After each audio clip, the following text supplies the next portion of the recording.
Actually, that was good. My marks were good, but I know I was not into accounting. I was not into students. After my matric, I did went to study at Central Institute of Technology. But because I was from my wife's school and we had this thing of defending our greatness, I had a softer spot for this, black consciousness movement. I started attending more and more their meetings. And every time I come from their meetings, my mind will be blown out.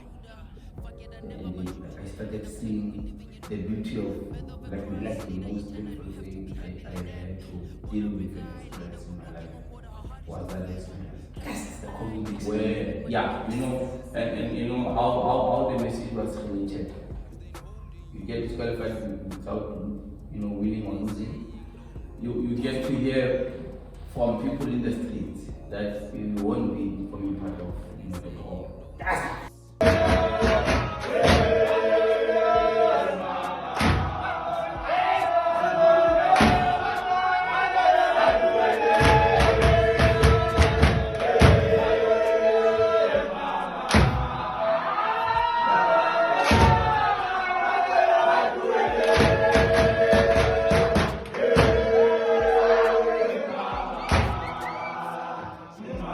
To lock in a move spiritually, rewind the time and think about it. Massacred with guns, it's youth blood that we stepping on. The population strategy starts with elders and here's the youth disintegrate.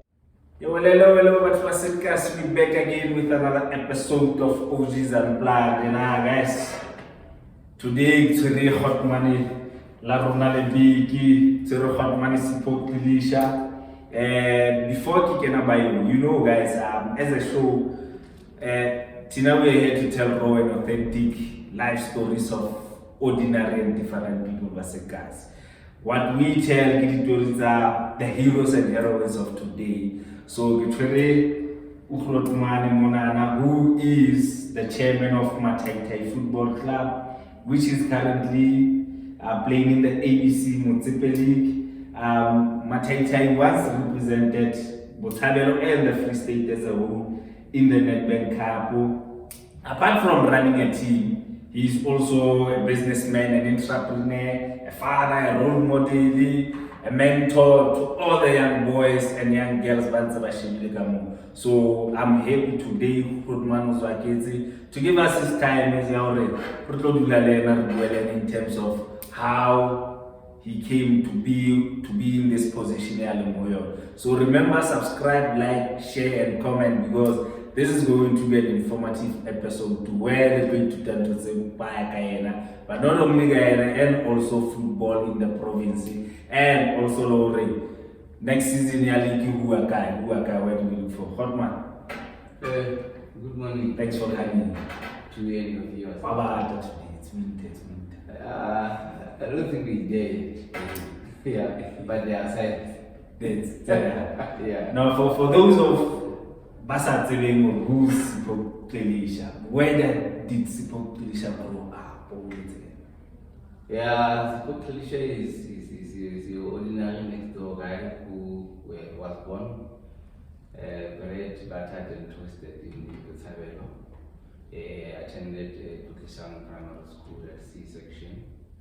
But my parents then took me out to a boarding school, matriculation school in SRC, where I did boarding until I did my matric. Yes. So SRC is that farm school?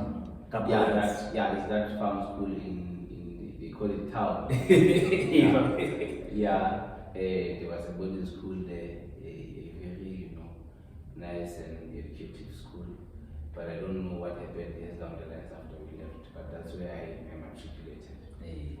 Now, when you were going to primary, at primary, what kind of a child were you? Scared?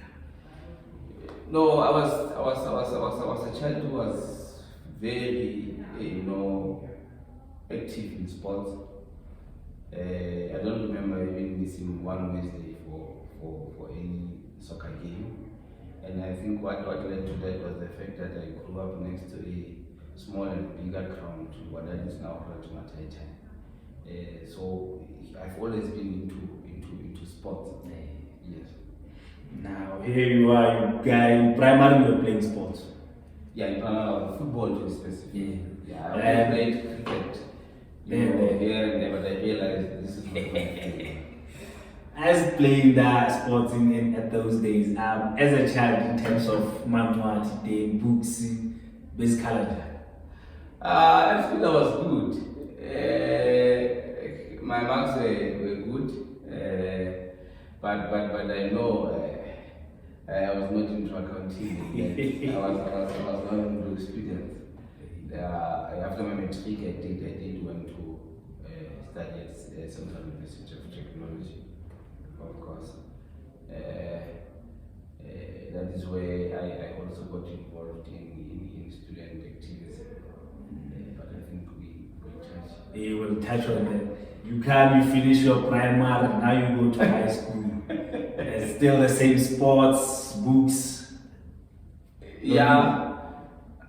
There was rugby also when I got to that, while schooling in SRC. But rugby I never even attempted. I remember one day they all took, all the boys to the rugby field. One day asked to participate.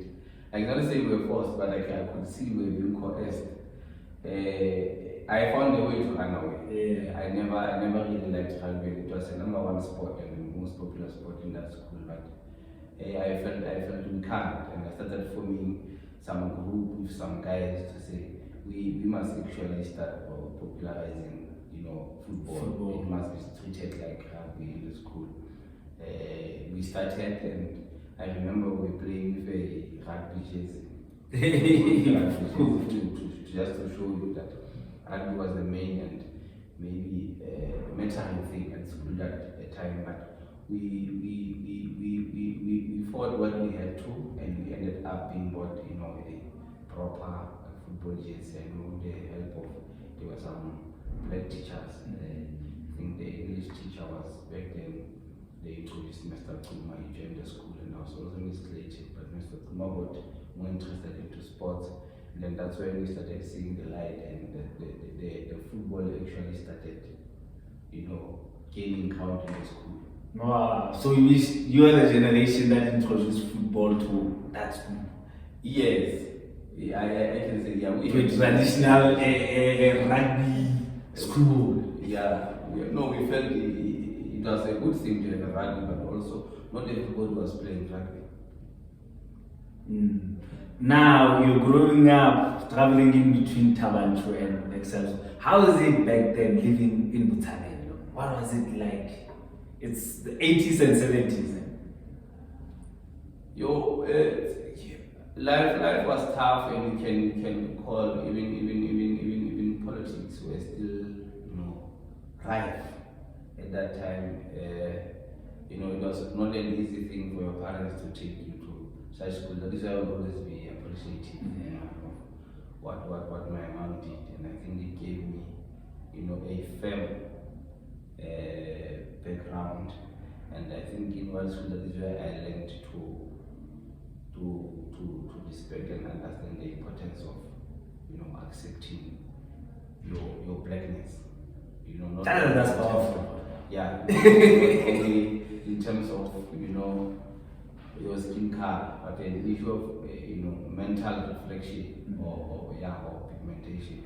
So I picked up there, and I think I was not going to be able to pick it up if I was only living amongst our black people. No. But now I started seeing the difference, and also you also start dating another race. It gets interesting now. You also have a white girlfriend.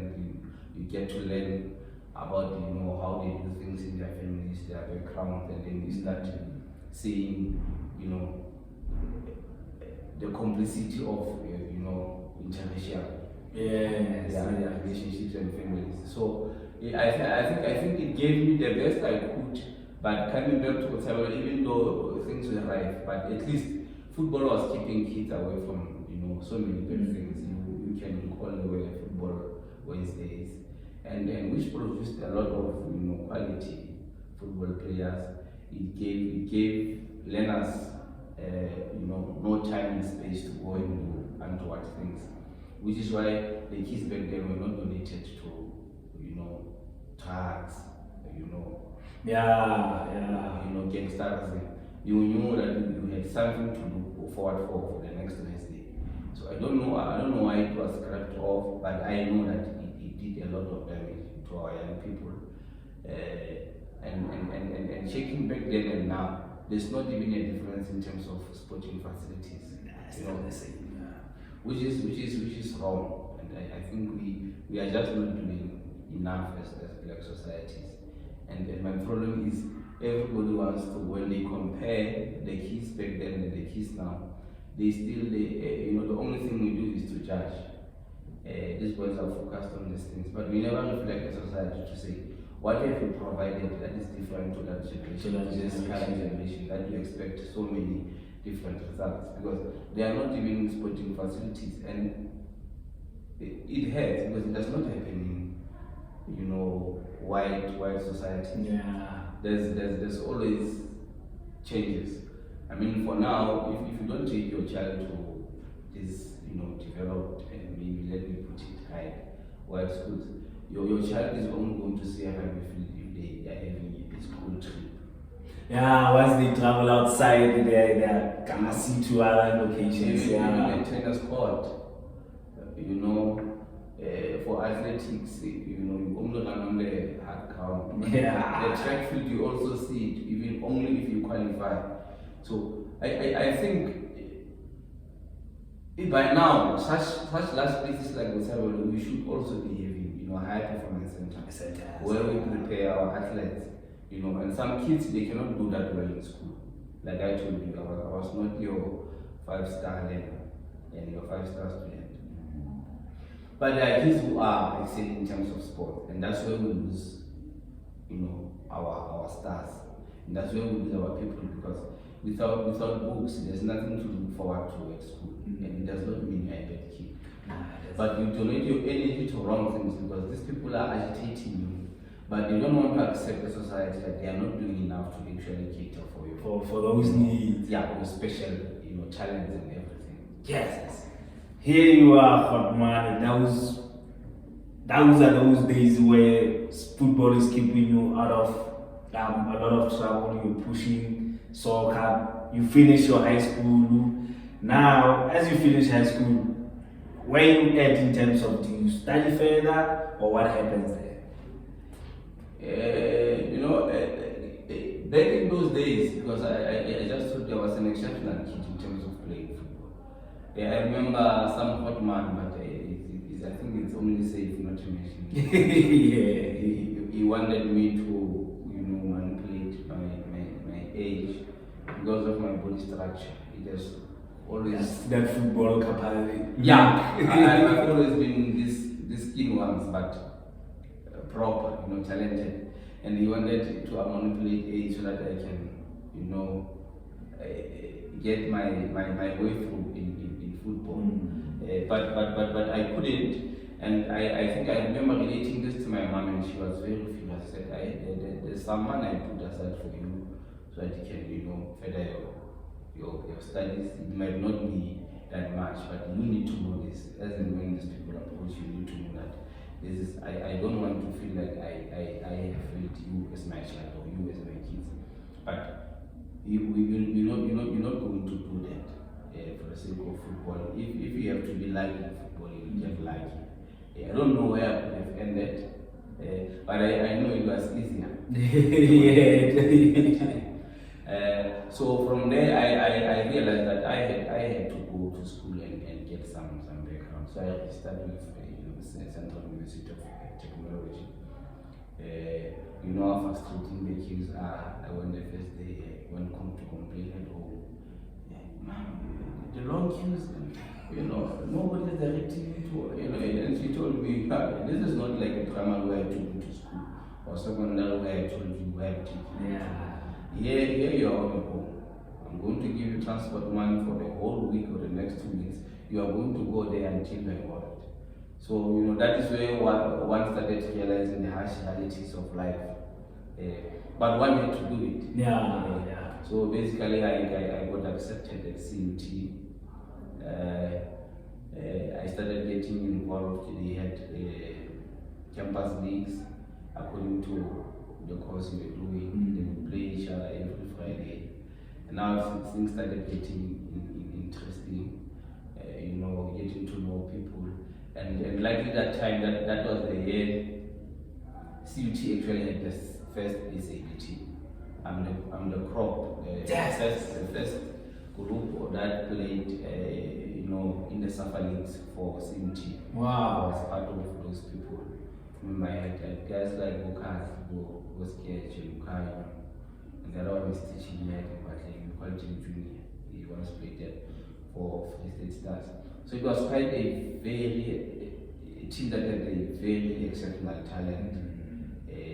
Then I started there to you know, getting, you know, serious with this football business. Yeah, I started realizing I'm away from home, but I'm actually doing even better than when I was, because here I was playing for Mumbai, even though I was younger. They were playing, they used to call it Castle League back then. Yeah, I was playing that team, but I had to request for my documentation because the coaches, they picked me up there. I think it was Tatuma.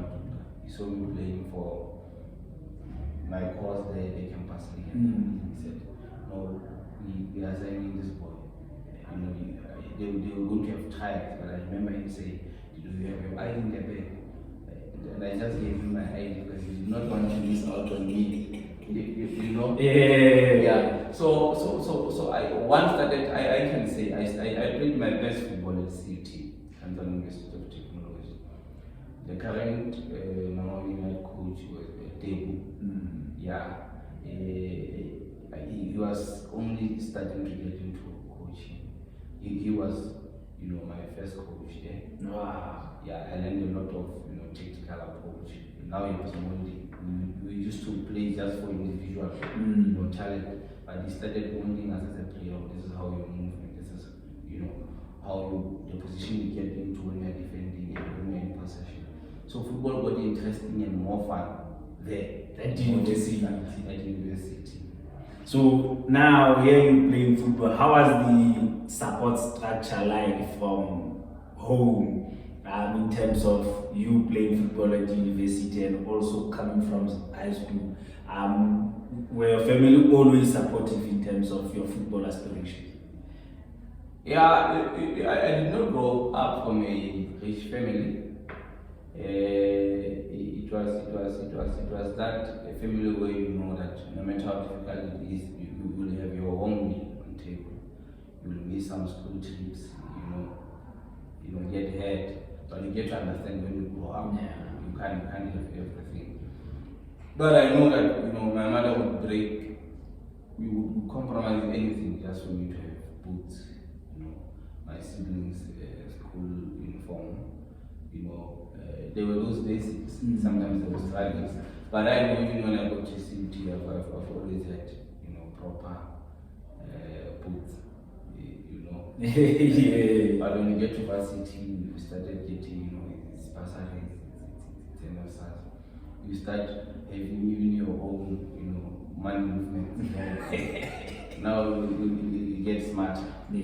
Yeah. But along the way, I have to say, one now started getting, you know, into activism. You know, the politics of the game now. Yeah. You know, now it got to the real business. You know, we are recruited. We be called to these meetings. I remember there was a Black Consciousness movement there. There was, you know, them. South I mean. But because I was from my wife's school and we had this thing of defending our blackness, I had a softer spot for this, you know, Black Consciousness movement. I started attending more and more of their meetings, and every time I come from their meetings, my mind will be, you know, blown out. And I started seeing the beauty of blackness. Yes.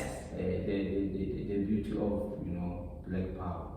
And I fell in love, and I voluntarily joined. Now I started becoming. That time, CUT, the politics were right. They were strong, and they were very vibrant. You would be scared at some point, but I said, I'm taking a dive. You know, it's do or die.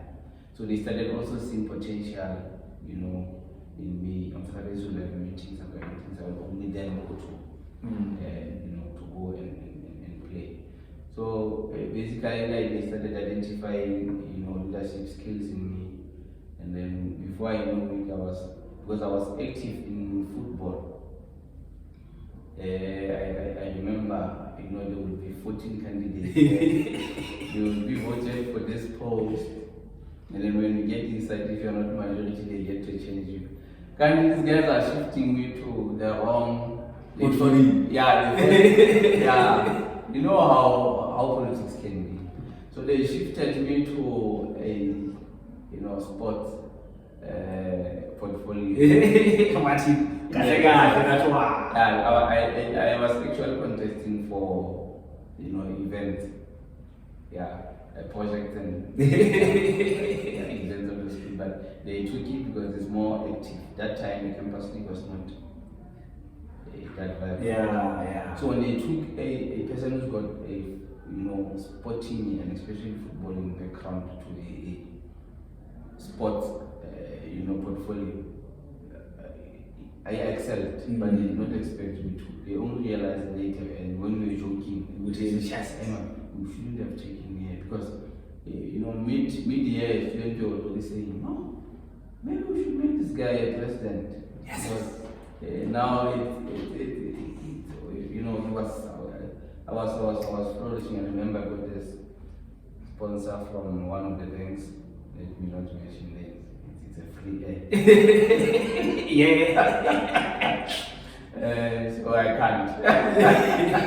So one of the banks even bought, you know, some bibs with different colors, so that, you know, each team can have their own color when they play. Because we were just going and attending, you know, having some netball tournaments and volleyball. Now the campus started getting, you know, more attention, more vibrant. You know, young people starting to see, you know, themselves fitting in some way, in some sporting code, you know. So that's where one got into, and ultimately one became the SRC President. The institutional, there was this one of campus, but if you got more votes, you could become the institutional president. Oh, you were an SRC President? Yes. Wow, hey, leadership is me. I remember. So I remember they used to call it, in ISRC is also, when the campuses are combined, you will still be the, you know, the president for both campuses. So I think, you know, for my life, I'll always be grateful for the support from my family, grateful for, you know, the students entrusting me, you know, with such a large number. Remember, when you lead in SRC, you also lead postgraduates. Yes, lead the whole campus. So yeah, I only, beyond being, you know, elected, I only realized that this thing is serious, especially when I'm president, because now we are number one students. Each and almost every issue comes to your attention. You need to be, you know, decisive. And this is the era when NSFAS was not so popular. Exactly. And you know, and we're still trying to you know, to get more and more students flocking into the space, so that they can, you know, even if families are not, you know, financially stable, but they could be able to, you know, to attend. So I think my life was shaped by, you know, by people who have actually entrusted responsibilities there. I think there it seems that's where one learned, you know, how you deal with the issue of the sponsors, how you deal with young people, how you deal with making unpopular but correct decisions. That is why I would say that is why I don't struggle to make decisions. Wow, yes. Because it's what I learned when I was young. even though I was not aware. But sometimes I realized only now that did I really make that decision. I remember the language policy, people were scared because the students had a situation where they were not comfortable with, African students being explained in class in their own time. And they also have to adapt to English, but you can't do it in Sotho. Yes, it's a process. You see, so I started seeing students, registering this consent, and I said to our SRC, we are changing this language policy. If you want to explain to Africans or other languages, you must go to the office of the lecturer. So we took a decisive decision, and a very comfortable one to, the other is to say, the language policy was scrapping. If you want to speak to the lecturer, go to the lecturer's office, but in class, it must be strictly. Remember, the meeting was very heated. Yes, it was, People were sweating, but I said, I've got a mandate here. Students are not here. This is not about you. As elders, professors, or lecturers, the students are saying this, and it's going to happen. The easy way or the hard way, what happens is going to change, and ultimately it changed. So those are the reflex of understanding the life of a black child. At some point we got a 0% financial exclusion. Academics, sometimes if you do not work hard, we can't. We can only negotiate for others, but for some we couldn't. But the highlights were the zero, things like the 0% financial exclusion. I will never forget how, emotional the students were when we had to go and read the news, because those meetings were not easy. Yes, you come up with this thing out, next year in university, and can reality is seeking financial exclusion, and the majority of the students would be from Botshabelo. My mother used to, rent money to people. So I knew that some of them, their parents are my mother's clients, and I would know when they relate their stories that, I know.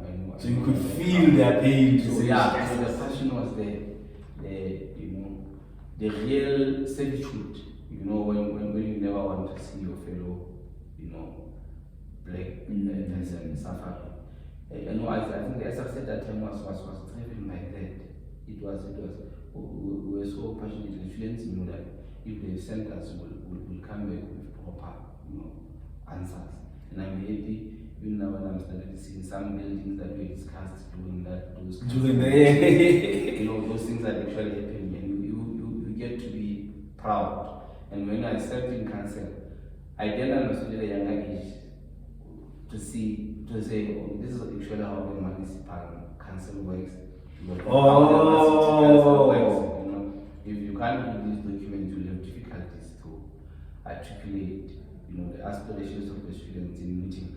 So now I know if your leader is not reading, they can't lead in council. You get to be sharpened at a very young age, but you realize it later. Yes. Now, looking back at those years on the CUT, what advice would you give your younger self now, looking back at those years, to say, you know what, here you did well? It's outsmarting the peer pressure, not an easy thing. Because you get to be exposed to so many things at a very short space of time. You don't have time you are thinking on your toes. You start having friends with cars, or what you can go, the nightlife. Yes. You get to be exposed to a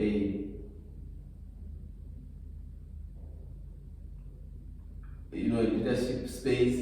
You are exposed to being seen by almost everyone at the campus, the girls giving you attention, and my guy. Popularity comes with it. You see, and you can make a lot of unfortunate decisions. I sometimes laugh, okay, did I leave varsity without getting sick? Did I leave varsity without having a child?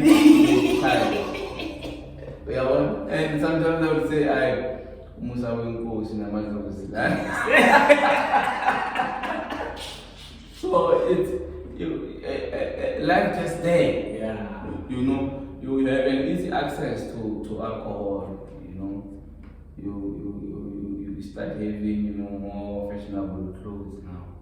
How students like The puzzle is that the pieces are coming together. So you can lose a lot of focus.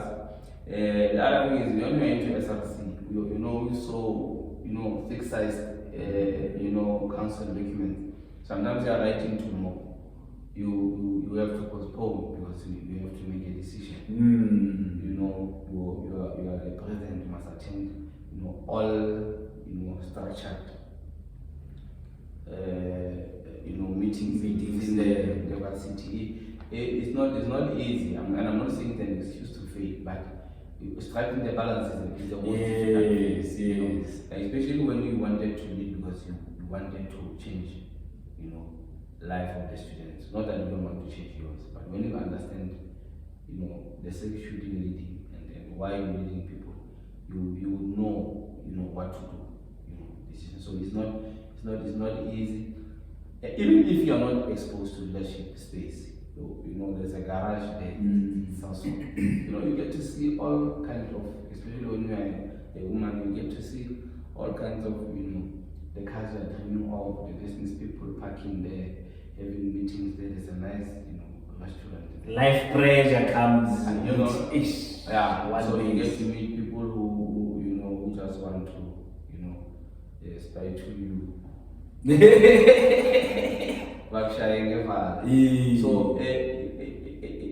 only when you understand, not that you're not going to make mistakes, but only when you understand why you're there, and only when you don't want to go back to whatever situation it is at home, you will survive, but not everyone. Remember, in university we can all involve, but there's what we call, access to success. Yes. You can access, but it does not mean you're going to form part and parcel of that. Wow. So these things, they happen. They are hateful, but ultimately they happen. So I think also the kind of friends you choose when you are there will decide. That's why they say, show me your friends and I'll tell you your foreseeable future. It's hard, but having the right friends is the most critical thing. Even last week, once you have led there and you have represented people and assisted them, you can even meet people, walking around with 2-3 kids with their husband, and they just talk to you. Hey, you know what? I am what I am because of what you did. What you did for university. Wow. Some will greet you and you don't remember them, and they get angry. You don't understand that I was here addressing you. All of you saw me, but I did not see all of you. Yeah. But you realize the impact that you have actually made to a black child. It's huge. I also say I wanted to give up. Somebody referred me to your office. You made it look so easy, but I felt like I'm leaving. You told me to sign a few papers you submitted, and then I got a call that I'm pre-admitted, or I can still be in university. One more I had, I got funding. I was financially excluded in the system, but it gives your soul peace because you get to understand. And I think which is something that we lack a lot now in the country. I don't think we still have. We do have leaders who understand why they are representing. The destitute, the people living below the poverty line. I think people need to elevate themselves. They look at themselves and I don't carry others. That is why they get disconnected to what's happening on the ground. They get to the people, and that is why it is easy for the system to deal with you know, they have not, the middle class, you know, or the elite class. Yeah. But the reality of the economy is I'm telling you, the reality of the economy is going to remind black people of the importance of unity. Sooner or later. I think we are already there. You check your electricity charges and, you know, the cost of living, either food or anything. You then begin to realize, It's skyrocketing. yeah, their car or so car. So I don't want to get deep into that, but all I'm saying is, you know, we need each other, and we don't realize that because of how harsh life is. You know, everybody wants to be for himself. Grab as much as I can, the rest as we go. Yeah, but sometimes even if you can, it's not going to sustain. It's not going to That's how sustain. the system works. You know, yeah. So I think, yeah. So here you are from Mane, that's big. I appreciate the fact that there's so many lives already you've impacted on them, and you see them each and every time. When you walk, like during your student days, they even tell you, that's big, because some of us today are sitting here because of the things that you did, CUT, the changes that happened, because I know them now. I did my BTEC CUT, and things were much easy. Like there was no struggle, like literally I did BTEC on a debt. I only paid it after I did it. That's when I was able to, 30 loan, class 1, 30 loan, and then I paid my BTEC. So I give you your flowers on that, Grootman, to say, you know what, thanks a lot for contributing towards so many changes in the society thing. Now, here you are in CUT. Did you finish in record time while also being part of the SRC? I didn't.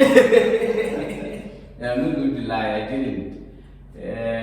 You know, I think I've already said it to you. It's with that, you know, SRC life, and if as a person you can't strike a balance, you're not going to do.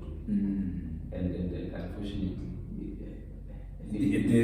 I didn't. I just didn't. But I know, you know, one takes lessons in such things. You know, managing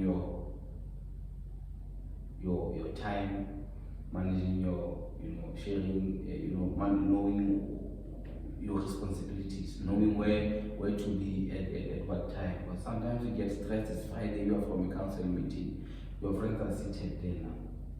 You know, having some few, yes, instead of catching up, you only a human. Okay? Yeah. You're joining, and before you know it, you end up in the club somewhere. You coming back tomorrow, you're tired. So it's what it is, but you take negatives and positives, and you know, you build yourself. At least you get to know better. Now you're finished at CUT. Football is still part of life. You know, you're still playing for teams at that time.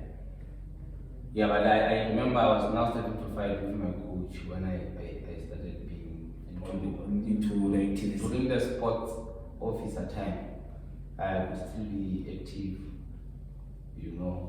I had time, but when I got to be a president, that's when the coach needed me.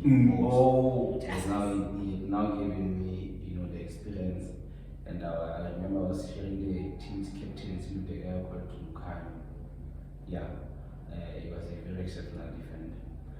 So I had to spend most of my time. Remember, his books here. My life. Books, sports, politics. Now I'm in SRC. I had to choose. Those people who voted for me, there are so many there. Even if it's not all of them, you know. So I had this mentality. You're watching. I was checking the number of registered students. So I was saying I need to serve those who voted for me, but importantly those who did not. Yeah. Because I had to show them why they had to, you know, not in a bad way, but basically saying you need to serve them, you know, equally.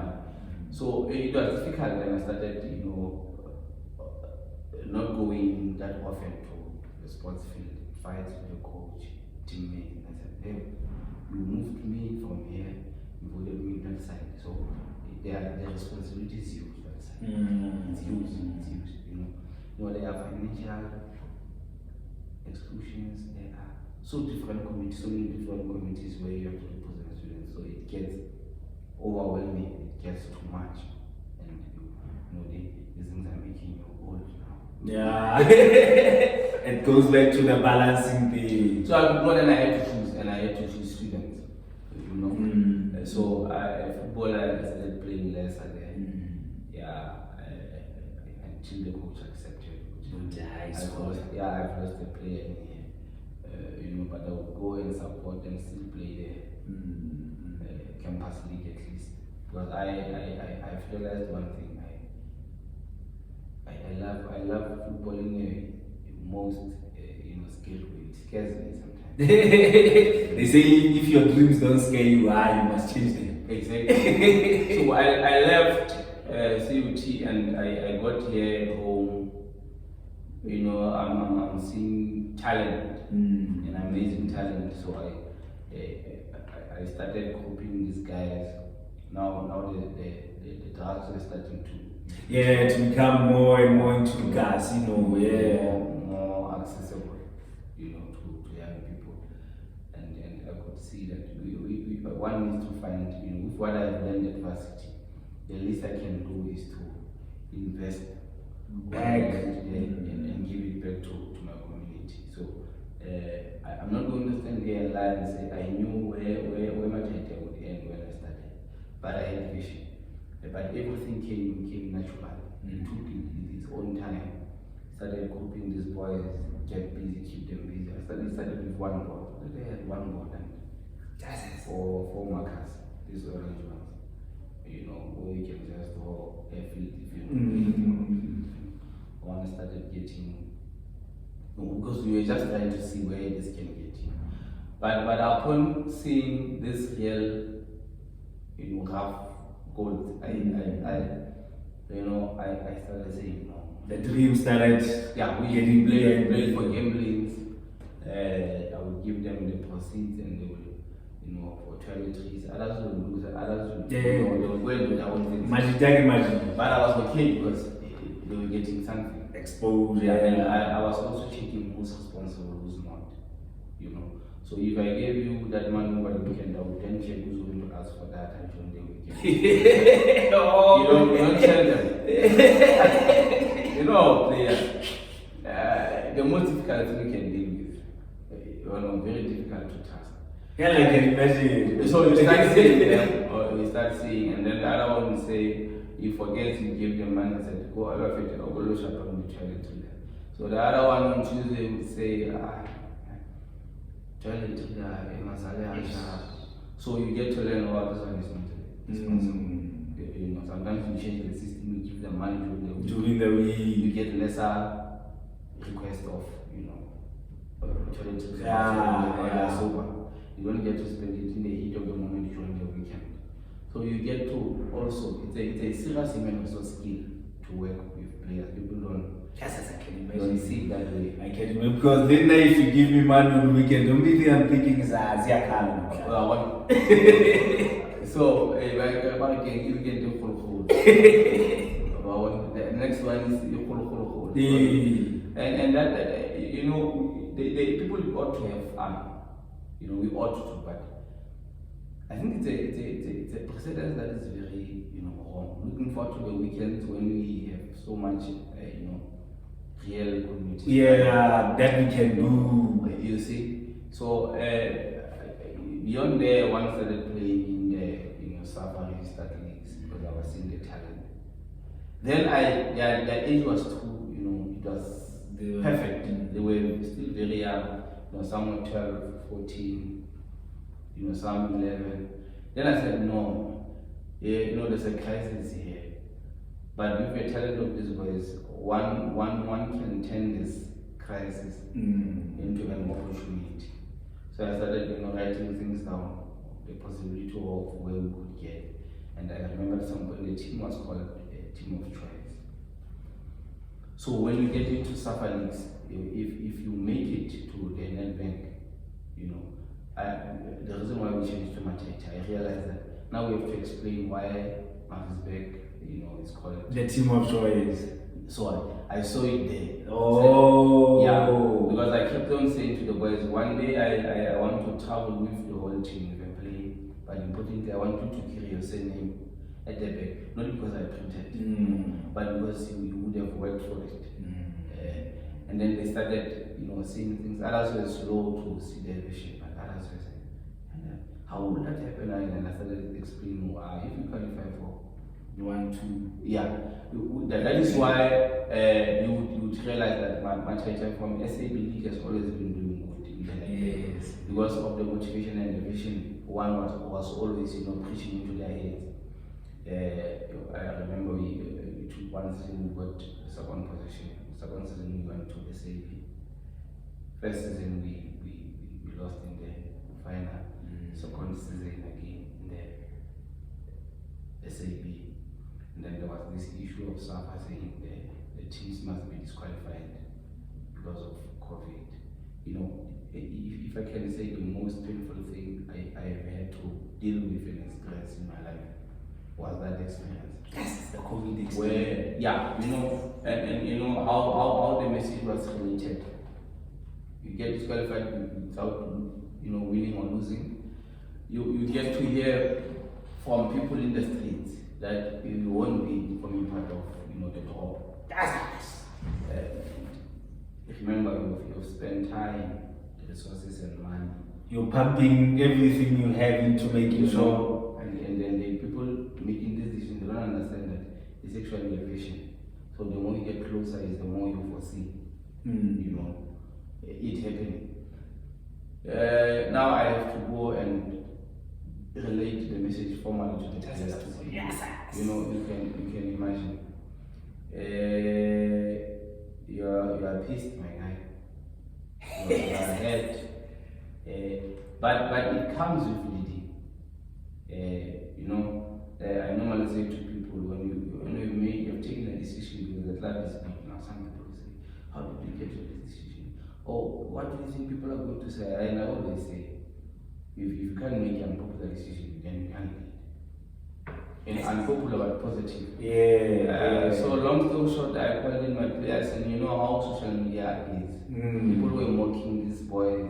You thought they are going to appear on TV.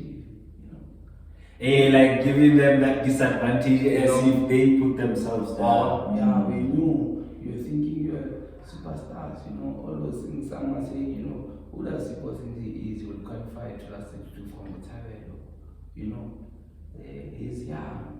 And of which is something that also happened when we won, the particular tournament. The first time he brought the 100,000 prize. We were the first one to win it. So clubs will usually bring players from, NFT, ABC. You won it, Majidavaluka. And they were young. And I was also, for the first time, I went there alone. I would go with people.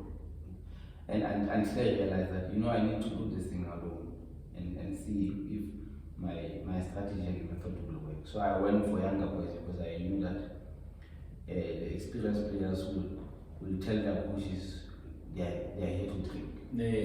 It's their from their teams, So I took advantage and took active young boys, and I said, I'm doing this alone. With the current assistant coach, Lebano. I just went there with him and I registered on my board. I used to have money with people. So right there, and the youngest player there in my team was Sipho Gxilisha, playing now for Celtic. He was 15, 10, and 16. And people were saying, this boy is he's too young, he's a coach, he can't take it. So also we used a strategy of training at 12 o'clock. The heat was more. You felt the sun on your head. But I made my players to understand so they can enjoy it. We train at 12. If you play at 12, it's still an advantage. If you play at 4, you'll get tired earlier. We'll still be running mad because the body is used to it. So I took them at 12. When they are not playing, the days they are not playing, I train them at 12, 4, 12, 3, 12, 3. And it worked. You would see these boys running mad even at the 85th minute, and the opponents are starting to get tired. The energy is still there. But you still had you know, on social media, focus, yeah, no, I don't get chance, you know, I think to change it to 5, you know, and I was just laughing because I knew that time I had what I called a special generation. Yeah, people don't understand why I call them, but I knew that I had ticked all the boxes in all the positions in the field. I knew I had the you know, boys that I knew that they are winners at heart in mind. Your Shavi, your current captain, Mr. Cool. There was a boy called Kasina, a goalkeeper that came winning matches when you were out of 5 years as a coach. So basically, you know, leading this thing, it has not been an easy journey. But if the dreamer does not understand, the dream gets confused. But if the dreamer understands, it's not confusing. It becomes clear. Yeah, it becomes clear. The more you get exposed to, you know, harsh rains, meaning them in a form of criticism, you just take it and you be like, but this person is criticizing, but he can't actually do this thing. So I must allow them to criticize and proceed. So long story short, in the tournament, this boy became the player of the tournament, the youngest. And I can tell you even now, the youngest team to have won the tournament is still that group age. That's us. To date.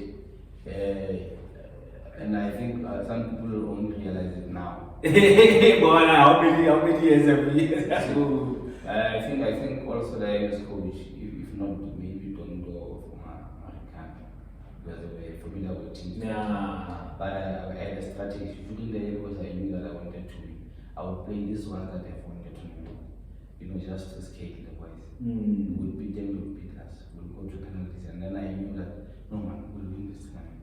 But not making noise. Yeah. So the tournament became Sipho and it became, you know, the household name. talk show. Yeah. And the boys started, you know, people started to know Botshabelo, Moto, Pilo, Bomasho. Others are no longer playing, but they built the names for themselves. Then I said, you know, the picture must be clear. We're still on the issue of, you know, the Nedbank qualification.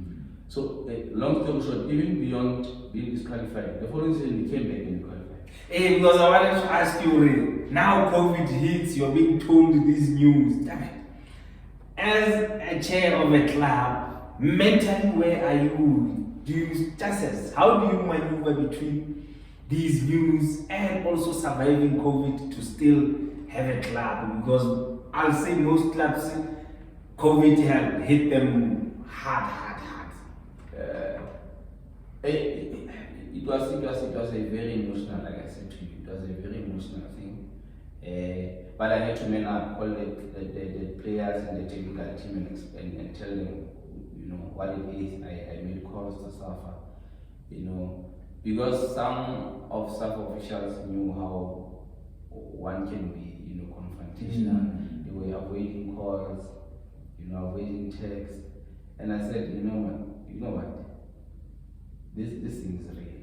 I remember only one person picked up my call and said, my brother, and so we fought with these people about this decision, but it has been made. Long story short, I related the situation to the team, yeah, the technical team was more understanding, fortunately. That time it was still festival time. Then I called them in, you know, explained everything. Emotional as I am, I had to, you know, put up a positive face there. But I know that some boys broke into tears because this thing was a childhood dream. That was being preached, and they said, you see now what you promised us. When you achieve it, you see what these people are doing. Don't you think we must just sit at home?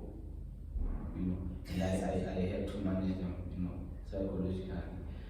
And we had a serious challenge of bringing players back into registration after that stage because they just wanted to go and play informal football. But they said football is actually pointless.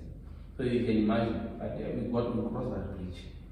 Everything explained, and the next season we recovered well. So where did you recruit the players after COVID? Was it still local players or were you getting also players from other areas? No. At that time, the club started identifying players from outside. Because, look, my brother, Botshabelo is an amazing place. It's a place of, I can say to you, a lot of people with positivity and a lot of people with negativity. You know, and you can't shy away from the fact that your players are community members at the end of it. There are people who hate what you are doing because they know you will never ever be able to do it. You know, and there are those who love it because they know I can't do it. Yeah. You know, so you have such people. So such people are very easy to get into the ears of the players. You know, either negative or positive. You know, because people don't know what it takes to run a club.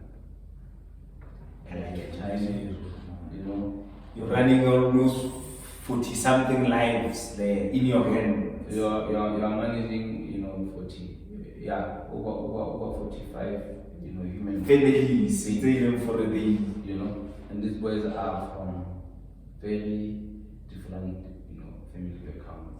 You know, others are the haves, others are the half-heads, others are the have-nots. So that is why I instilled a culture of uniforms, even going to extent of even buying sneakers. So on match day we look, they say, you know, your dignity is reserved. You can look the other way maybe during the week, but others where we see that it's, you know, the family is really struggling. You get, you know, a few, you know, pants, tops, you know, but not all of them. So to cut the long story short, it's a very difficult thing. And remember, even with addressing an issue of giving the boys tracksuit, the short, the 3/4 there, you know, for them to look nice, people still said it's a team nothing fundamental will come out of that. And then when we have a Facebook page where we can reach out to sponsors and you know, the corporate world, they still say, oh, team Facebook. So you will never get now. So we're moving with the times. With the times. And I think that made MATHAITHAI, you know, a force to be reckoned with and a beacon of hope. You know, but clubs started identifying players from outside where we can balance. These ones you can train them, you pay for their transport during the week, you feed them supplements, you buy them boots. You know, weekend that is Bamba killing one but it's a go local tournament. The team is playing, the coach is serious. You know, and remember we work with selections. You get to leave others behind. This player is on selection. Now we have to call the player that is not on selection and not feed also. You know, those are the challenges you face. And I'm not meaning this in a bad way. And I don't want people to say I'm bashing anyone here. I love football and I started football at informal space where you were just betting with money. But it can be such a bad influence to these boys. Because you don't understand, there must just be a working relationship between people who are running informal clubs and those who are running informal clubs. To say, maybe I can use this boy when the league is closed. But if you want to use them at the same time, remember, you're not losing anything. You are just betting. But this boy is being, a lot of money spent on one week. So you need to respect that and not be focused on what to say, don't go there or come in.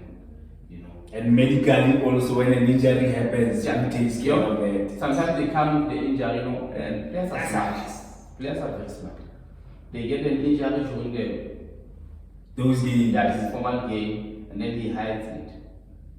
And then he pretends to have gotten the norm at the training session. He keeps quiet until it's Wednesday. Then he said, I just got it, collided with and then you have to pay that for that as a chairman, you know. It pays, not that sometimes you don't see it, you see it and you are like, you know what, I need to make sure that the coach has got his players available, especially the ones he prefers as a starting player. So you spend anyway, but long story short,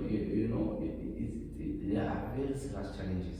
Just running a club is not a manga business. No. Now that's why you decide to get players from outside. Players who know that I'm here at MATHAITHAI because I'm called in to serve this team. I'm staying at clubhouse, over the weekend I'm going to the games on Sunday, I'm chilled. Or they would usually visit me and watch some games. Yeah, even if they put their own TV, they will just pitch up at me. You know, that's the relation I have with my players. So we started building our club around local and outside guys. Yeah. It was not an easy decision, but we had to let go of some influences in the club. Yeah. And because that's what happens. I know we call it a developmental stage, but there's a lot of business involved in football. And until people understand it that way, they will have difficulties of understanding each other. Football, at the end of the day, is business because where you spend a lot of time and money, exchanging it's a lot, and you have to make decisions. That is why you hear somebody having a certain perspective with a particular chairman of the club or about the other one would have a certain one. So my life coaching in life is you don't touch my loved ones because you will get to see the real me. You don't touch my. You can say a lot of things on social media about me. I can take it, but once you want to touch my. Once you go into that personal space, family. You touch my woman, it becomes an issue. My family. So. Some people get to see you or experience you in that space where now they're crossing the line. Yeah, they get comfortable. Yeah, when you make them uncomfortable, they want to act like they are victims. Yeah. That's how people are. So basically, I would cross from using 100% local players and then started getting players from outside. But in terms of the local talent, you've been here for like literally football, you've seen it throughout there. What can you say in terms of the upcoming talent that's coming up? I don't make a mistake. There's an amazing talent. We have a lot of boys that we have taken from locally. I can also name them. We call him Londo. His name is Fente. He was playing for the local team. We had Billy Billiard. He's from local. We have Molemo, who is a goalkeeper. We took him here from a team that was playing LFA. He jumped, SA, and went straight to ABC. Wow! There's a lot. We're using local talent, but we're not going to make a mistake of not mixing. The two. Yeah, because we know the community influence around our players, and how people tell the players that the clubs are making money. ABC is actually paying. Perhaps it's time to clear that. That club's making money. Let me tell you one thing. If the clubs are making money, we would not have many people criticizing, but we would have more people running the football clubs. That's it. That is my point of departure. My brother, running a football club is not for the weak and it's not for the faint-hearted. And club owners are actually funding those same clubs we see every day. Leave your club. You fund your club and you fund SAFA. Because the only thing SAFA does is drafting a fixture and sending it to clubs. You don't pay for facilities for you to play. You don't pay for your transport. You pay, you pay for your referees. And if one was to, break it out, even if it's not, everything. But I'm saying to you, once you play the league, it's 10K for registration. That's nice. Then you have to pay for your own players' cards to be registered. Then you have to take them for medical or for the respiratory system. You know those things, and you know how much is consultation. Yes. And if you don't have that, doctor's form, you can't register it. That you need to. The municipality charges you 500 for training session. 500 for training session. And 1,000 rand for The game. yeah, and they just cost their financial year now, the municipality, which means we're going to maybe pay 500 and something for training and then 1,000 for the game. And we can still have supporters who are going to feel that, who also feel that it is too much paying 20 rands to watch these boys play. But you don't understand that you get to spend a week, maybe 1.8, 1.6 for transporting the players in training. That's transport. And then paying this money for the stadium. And then feeding players 3 meals a day at clubhouse. You know. So that is why the clubs actually ended up asking for the gate tickets. And it's not even making. And it's 20 rand is a fair price. And you remember we are buying soccer boots for Soccer boots. Players want bonuses. You know, players see employers in the ABC Motsepe, but we need to be honest. Clubs in the ABC Motsepe are potential. They're not making money. They are potential employers. They are not employers. I'm saying potential because once you cross the stage, it's only then you go to the NFD. They call it now ABC Motsepe Championship. Then SAFA will say they will give you prizes at the end of the season. But I can tell you, for seasons now, they don't pay you. I've heard other chairmen doing interviews and saying SAFA pays us 30k only at the end of the season. No, SAFA is promising to pay, they don't pay that money. Even that little. And what can you do with 30k over 50 something? A league is weeks, you know. It's months and months, and don't forget that you know there's traveling to games. Because you play each and every week a game is played, almost each and every week a game. Yeah, and you drive these players, you know, you get to buy them, yeah, you get to feed them, you know. Some understand, some don't understand. They feel that they think life owes them. Yeah. But I'm not saying this in a bad way to players, but some will get to understand these things as and when they get older and get to financial responsibilities. And this makes the way football is structured and the way SAFA is failing clubs and football at this level. Club owners are thieves, myself included. Because you steal from your child and you steal from your family. Oh yeah, Chasas. I didn't think of it that way. Chasas. You see, and these things are causing us, you know, yeah, in families. Because you are foreseeing your club getting a promotion so that you can be able to get, you know, monthly salaries for your players. And I think the mentality of the players needs to change at some point. Mm-hmm. You know, club owners can try with the bonuses. But if you really want to get the monthly salary and get your life organized, feed your child, you know, go together with your woman, get to build yourself a house, you must make sure that you play for a professional contract. Yeah. You can't be, you know, you can't be lazing around here and talking too much and playing big, playing in ABC and demanding salaries when you know that club owners don't have that money. Even this small money, in fact it's not small. The money that the club owners are spending every season, who's going to pay it back? No one pays it because number one, it's got sponsorships. It's not like teams in the ABC get sponsorships anyhow. You know, and when you get them, when they realize and start seeing this bad news about, you know, SAFA in the media, and people are scared, people don't want to talk about these things. SAFA is costing us a lot. SAFA gets mentioned in meetings where you are trying to get a sponsor for your club. They feel like if they are sponsoring you, they are sponsoring the very corrupt and, you know, incompetent structure. Because you are affiliated with it. And there's no way you can be because it's the South African Football Association. So you are going to spend on that thing. Classical example when we got disqualified. We had a sponsor. And the sponsor said, what is going to happen to all the money and the time you have spent before you qualified? Are these guys going to reinvest you? And you know, that time I took SAFA on in terms of legalities, and I got very unpopular here, even in Botshabelo. People who could not even, you know,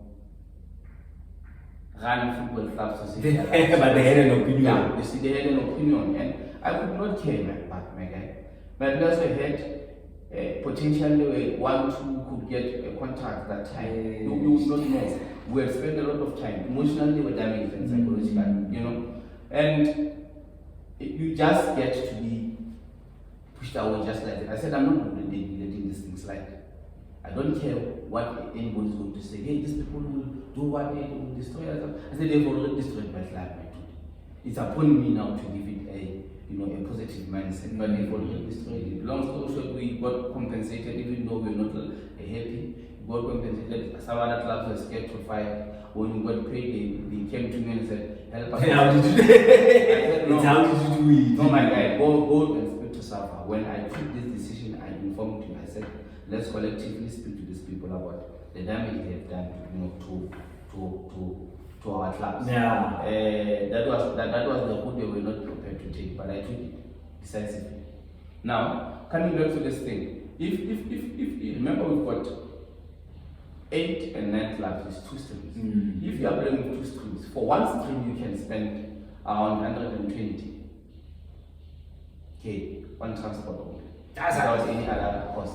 If you are to be a competing or a well-known team in the ABC, the team that people know will compete. You can't afford to compete if you're not going to spend 500,000 or more on a league, a season. On this ABC. That's $500,000. Yeah? And then at the end of the day, you have to come back again and fight for a 30K to be paid. Clubs spend seasons not being paid by SAFA. You know? And I think some of the biggest challenges is the fact that the club owners are not united when they have to. You know? We are focusing, I think, it's my view, our energy on fighting each other instead of being collective, because I think that's where SAFA takes advantage. You know, the seasons that they've just finished, the current. I remember we said we are going to stop and we're not going to play. But SAFA being SAFA and being, political and bullying clubs, they managed to bully more clubs and we left with few clubs. You know, I'm not going to mention names. The clubs who ran away, they know. The club who deserted the struggle, they know themselves. They know themselves. The clubs who stood firm, they know themselves. And other clubs started going and attending. Now remember, that is a intentional strategy by SAFA to divide and rule. Instead of honoring their promises. Remember, it's like rendering a service. We play, I end up in this position, we give me money. Yeah. But we render that service, but we don't get paid. The prize is money.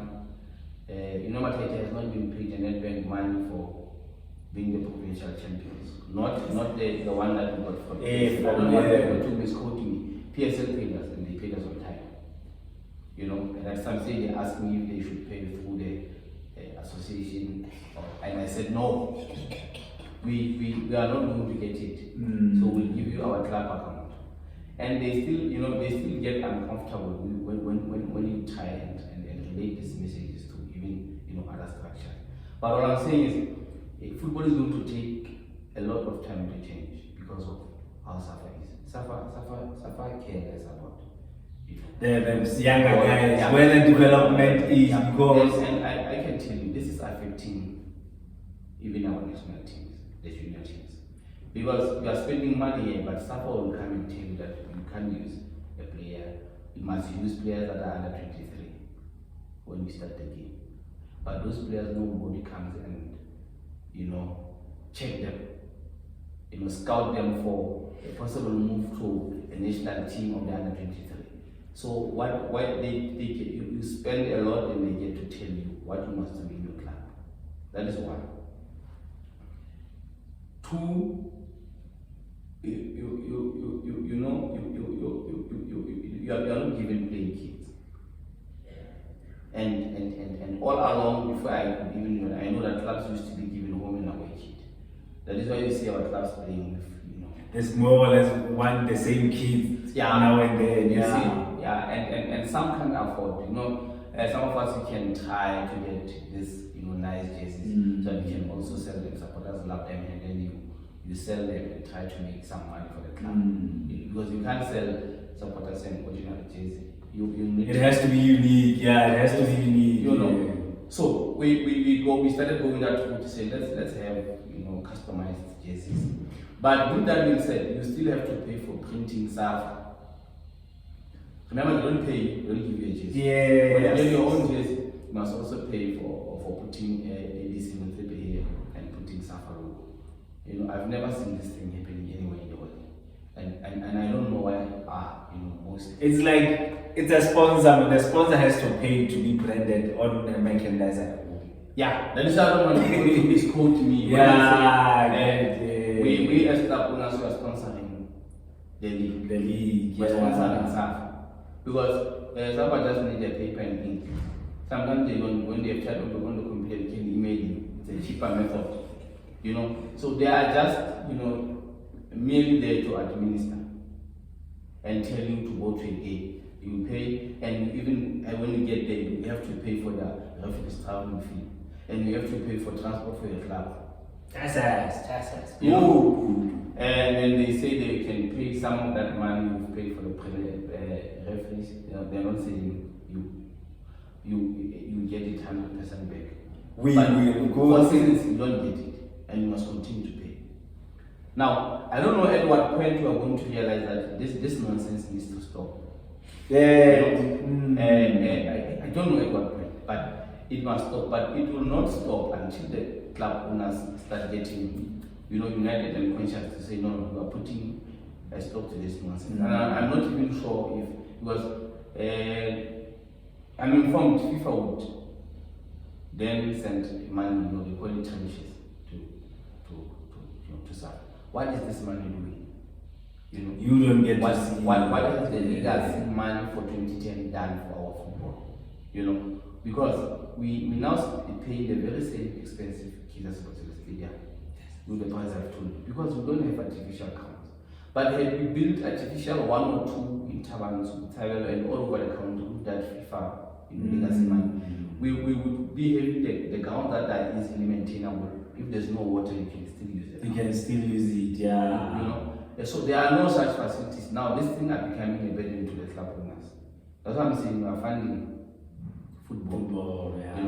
And we've got families, my guy. Our kids are growing up. So it is the most, if there's one most difficult thing you can do out there in life, it is running a football club under this current, administration and stuff. And I know people are scared to say these things out loud because they are scared of being victimized. Yes. But it doesn't work, and it does not change the fact that even if you are quiet, it doesn't change anything. It doesn't change, anything. So it's tough, my guy. Maybe the thing that changes people's mindset is these nice pictures on their Facebook. because they see nice things. Because they are trying to sell a product. You're not going to be constantly complaining. The product must be seen out there. Yeah. So people see that picture and think everything is sorted. It's not.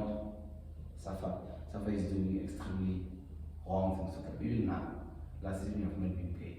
Wow, Jesus. And they are going to come back and say in the pre-season meeting, please start with the league, we will pay you as usual. And you won't get to pay you. And the other thing I think it's media. I think media is making too much of censored interviews to SAFA people. You don't get to we don't see them. Yeah, we don't get to see them. They say, why are you not paying clubs? Okay, tell us, why are you not paying clubs? I know I'm not your favorite. No, but you didn't come into one thing for sure, Corey. This is podcasting, and you are not in this world to be favored. We are here to assist another black child to achieve their dreams. So these people are actually, I would say, who do you think is the enemy of football? I would say the administrator. Yes, they are not administrating this thing properly. They can't even provide one soccer ball, but they tell you that the balls you use to the matches must be FIFA approved. Now, when you get to clubhouse, the cheaper balls are not FIFA approved. Once you move to the FIFA approved side, a match ball 1 is 8,900, some 1.2. I'm talking about quality soccer. Yeah. You know, and they can still penalize you. And then in their rules they say if a club, the 30k is a traveling fee. But that doesn't make sense. If you miss 3 games because you can't afford to pay for transport, SAFA is going to expel you and you lose your status. Mara, they expel you while they owe you traveling fee. Traveling fee. So who gets to punish SAFA when they could not pay? I remember there's a team that was called Questas. I still feel painful today because the struggle of Questas, I understand it because I've been there. I started this club at the Dusty Streets, SAB, now ABC, one level away from professional setup. How much that guy lose by getting expelled?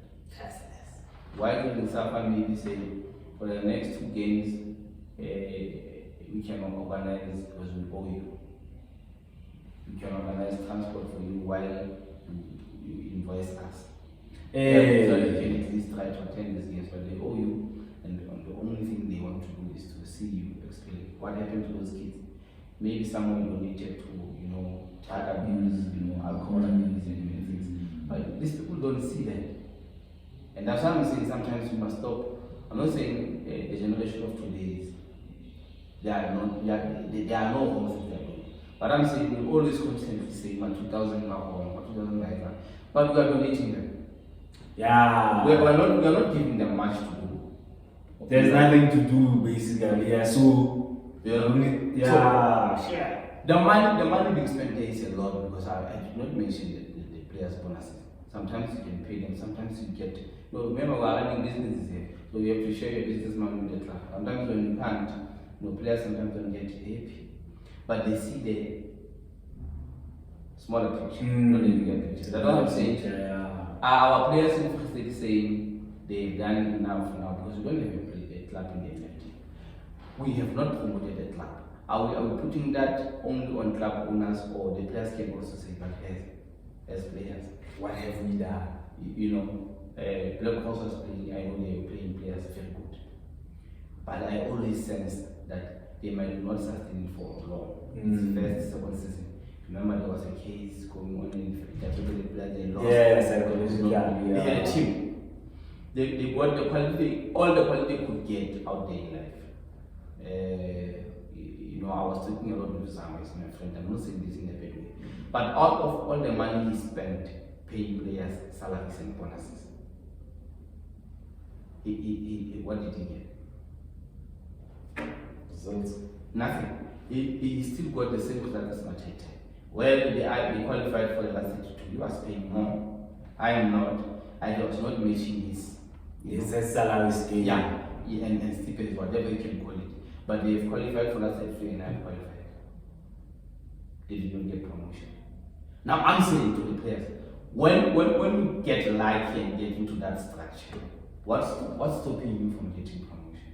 Yeah, it wants to. So I'm saying this to players as much because I relate to players as much to say at some point we need to check our level of understanding and our level of headspace or what we as the players want to achieve.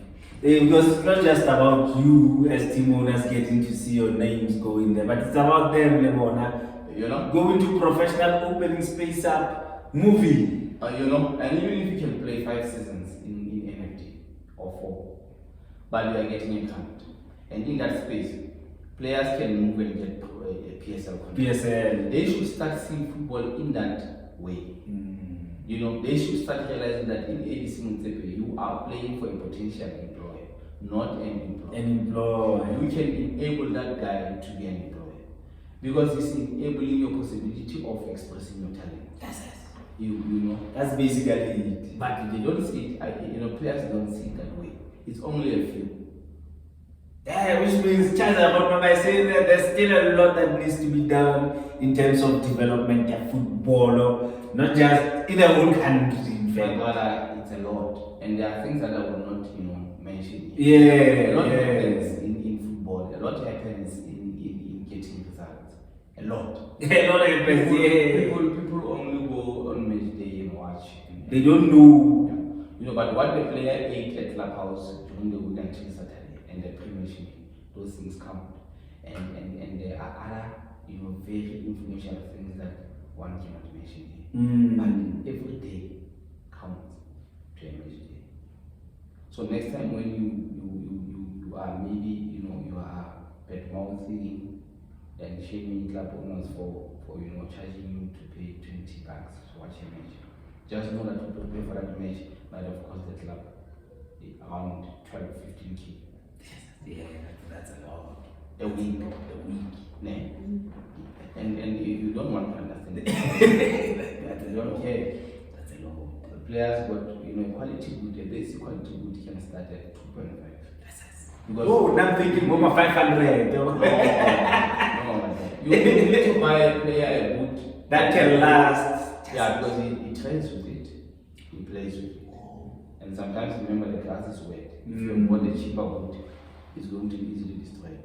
Now you buy players quality goods, it also works on their, you know, confidence. And I not many parents don't even come and watch their kids.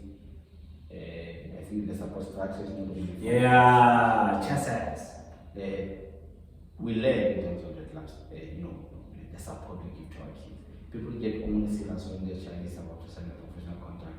Then Malone will start, you know, calling you. You know, but Malone does not even know the boot size of this kid. He has never bought the child, you know, even a training socks.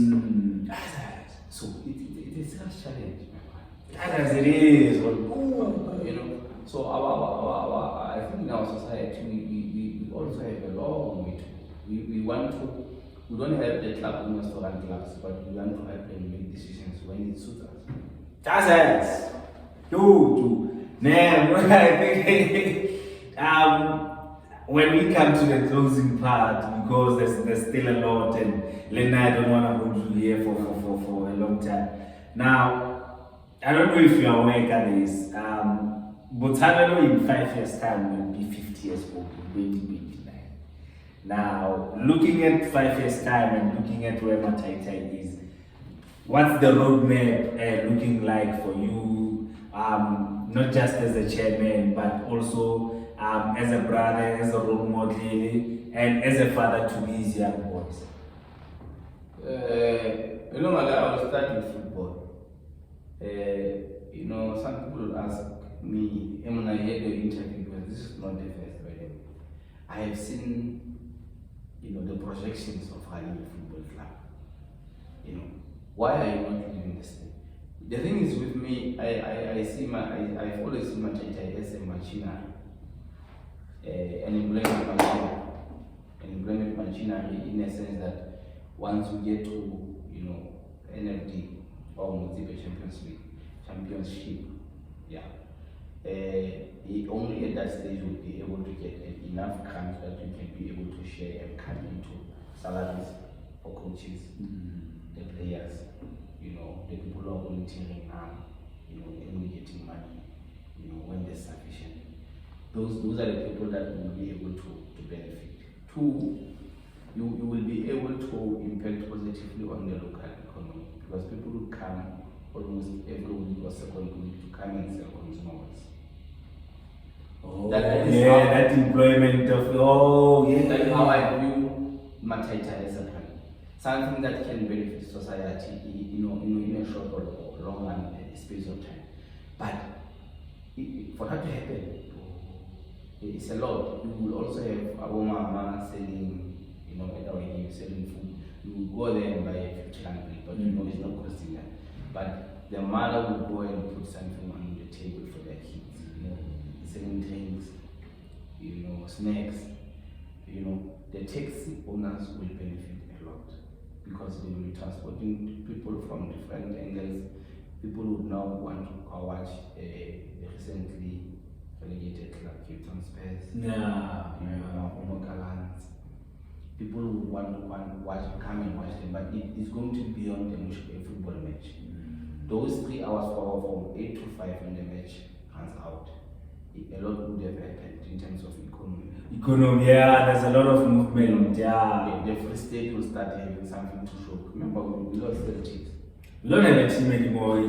So whatever like it or not, the biggest league and the biggest clubs we have in Free State is this one that are playing the ABC. In the ABC, yeah. That is why I also strongly feel that the government and municipality should also check. I know it's also about figures, but why are we not giving our local clubs maybe an opportunity to play MATHAITHAI Cup?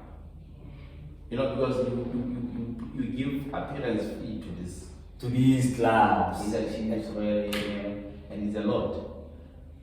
But at some point, if you can have a spectacular cup on that day using these clubs, or maybe letting them play some preliminary games before, before the actual big day, but not taking away the business side of things, because it's business. We need to consider our own. To see if MATHAITHAI is going to spend this much on MATHAITHAI for the MATHAITHAI Cup, why are we not letting our players, our clubs benefit? And maybe on the day, a club can say, we liked such and such a player. We are inviting him over to, be assessed. A lot can be done by government and municipality. Something opposed to the Premier to also have a Premier's Cup, but also give, appearance fees. The picture is big, we started small, that we appreciate, but I'm saying there's a lot. And if you have realized one thing, people love these clubs. Yes, you can see the tension in the social media among the supporters, MATHAITHAI, this club, that they know. Yeah. Even on the streets, people always wear the regalia of these clubs. They always wear it. And every time I see a person wearing, my MATHAITHAI jersey, I feel so warmed up and appreciative to say, people love that club. That's why sometimes when you feel like you're tired, you want to let go. So, it has become more of a culture for people.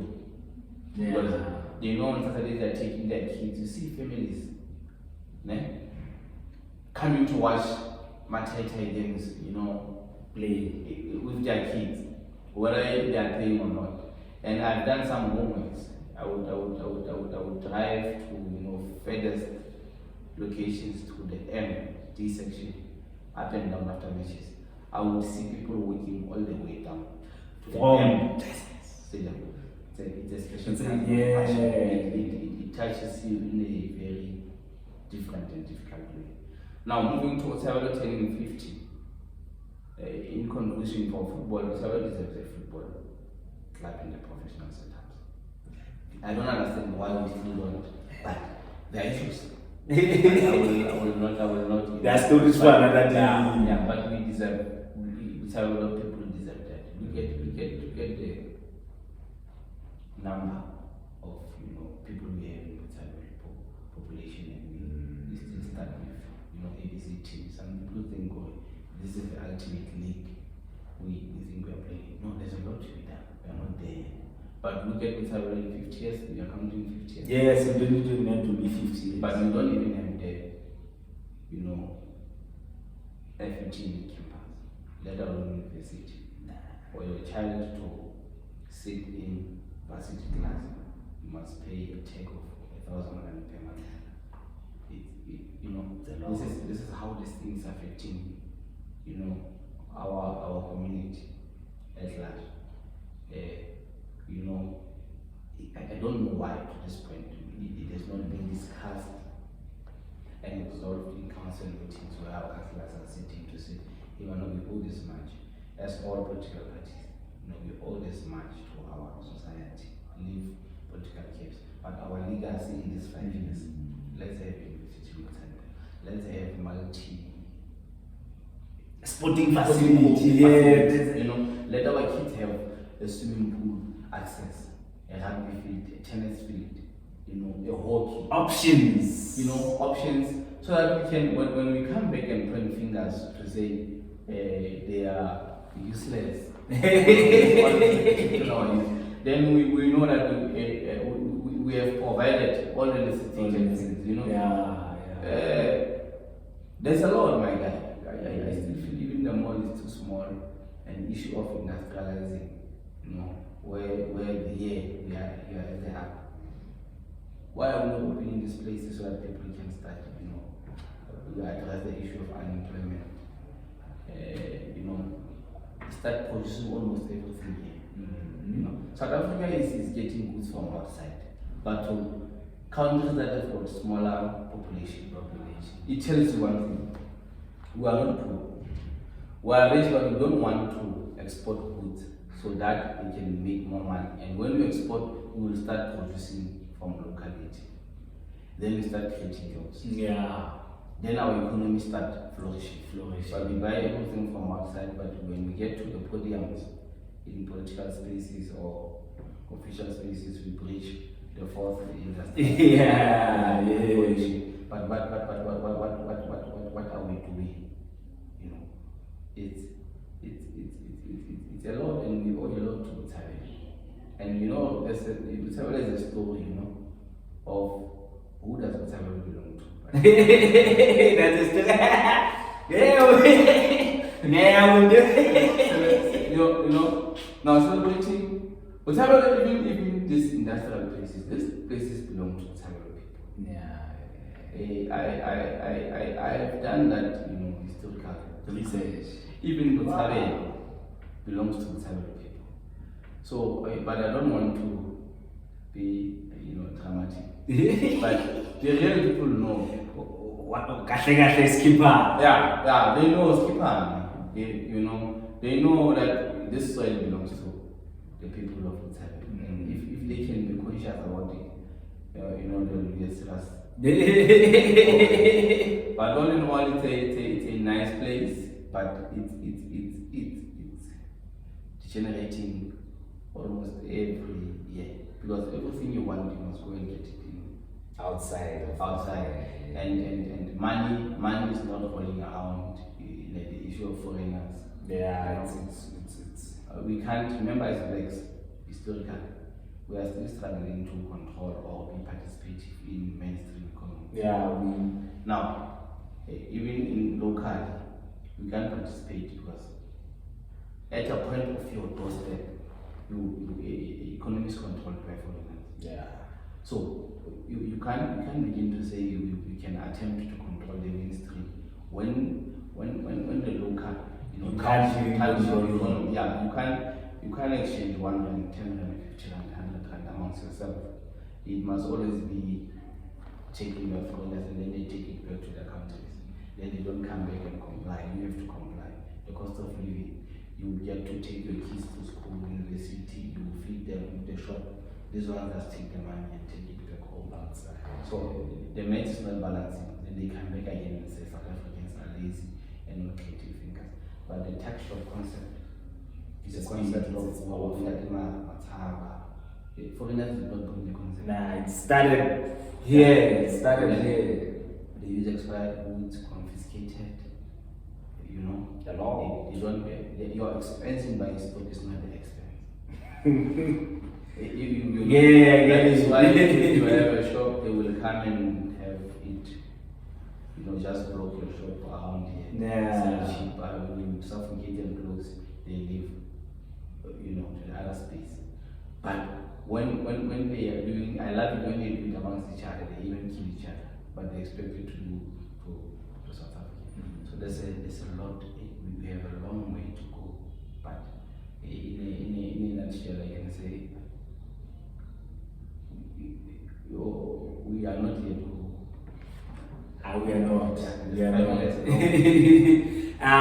By Grootman saying that, guys, I'd like to say, you know what?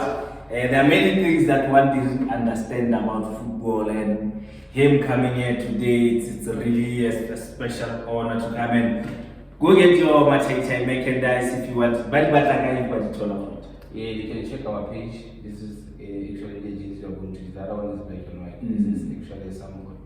This is the jersey that Or it's the upcoming jersey. Yes. Yeah. So can go on Facebook. I'll share the page link on this EP. Also so that you can go directly to their page. I think, guys, we start need to understand the Ronaldo. As young guys, we need to contribute towards the development of ourselves, not only just us, but also the other generation that's coming. Clubs are here. We need to be positive. We need to do things. We stop donating as Grootman. We need to stop donating these young brothers and sisters to drugs. Because football does need them. Sports is it was an insightful episode in terms of where we are as a province in terms of football development. I love what he said, there's still a long way to go. And there is hope, by the way, guys. And it's not like they're not doing much. There's so much work that they put in towards making sure that kind of weekends, the guys like us are able to go to the stadium. We're able to create content from their games. So please, let's support the local team so that we can see much of this talent every day. Thanks, Grootman, for coming in. It was an insightful episode too. But by saying that, guys, I'd like to say subscribe, share, like, and comment, because this is Kasi content, bringing it from you, from the dusty streets of Kasi. See you on the next episode of Ozies and Blood. Hala.